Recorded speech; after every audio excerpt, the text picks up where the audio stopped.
There was once a man who came home tired after a long, exhausting day of work.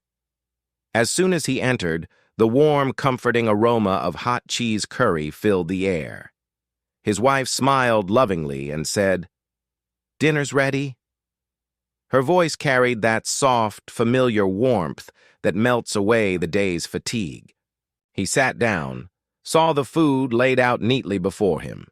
Soft rotis, steaming curry, everything looked perfect and inviting. But then, as he reached for his plate, he noticed something missing. He asked curiously, "Where's the lemon?" His wife replied gently, "It's finished." He frowned slightly, disappointed. "How can I eat without lemon?" She said calmly, "It's okay. Eat like this." But his mind didn't agree. It kept whispering, "You need that lemon." He said, "Wait, I'll go get it. Keep the food warm for me." He went to the nearby vegetable shop. No lemons. Then to another, none there either. He drove to the next town. Still nothing. The search became longer than he ever imagined.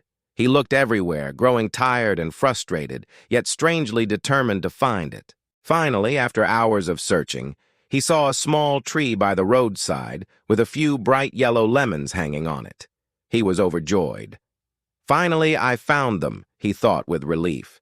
He rushed home, sweating and exhausted, but excited. His wife smiled, relieved to see him. "Finally, now sit and eat." He cut the lemon carefully, but then, to her shock, he suddenly threw it out of the door. His wife shouted in disbelief, "What are you doing? You spent hours finding it." He laughed softly and said, "Because I've won." She asked, confused, "Won what?" He smiled and said, "I've won over my mind.